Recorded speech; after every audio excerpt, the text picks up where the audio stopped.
5 seconds. Ready, start. We have given notice of an amendment full stop.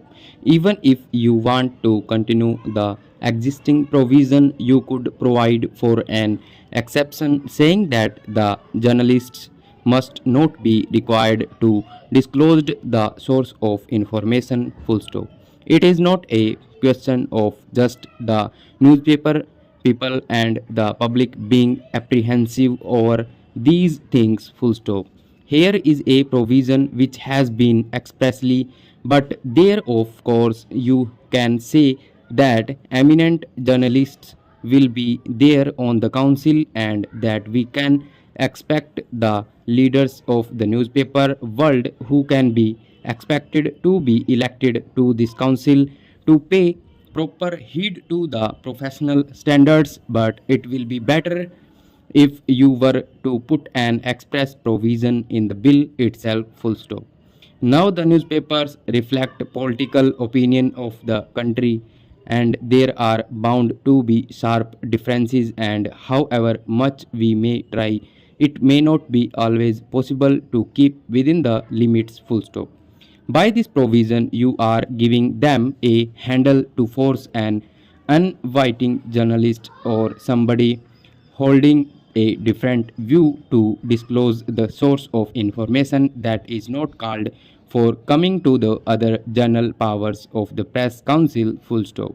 It is true as mentioned by the honorable minister himself that the powers granted to this body are far more and go far beyond the powers granted to the British Press Council in the particular statute full stop.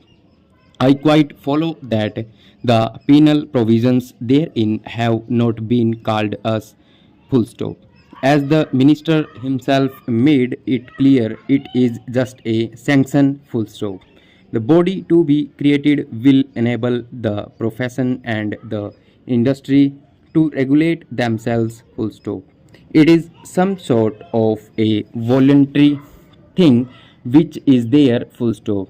A sanction will have it own way, but then there is this power to summon witnesses, and as I have already mentioned, requiring them to produce documents and other things full stop.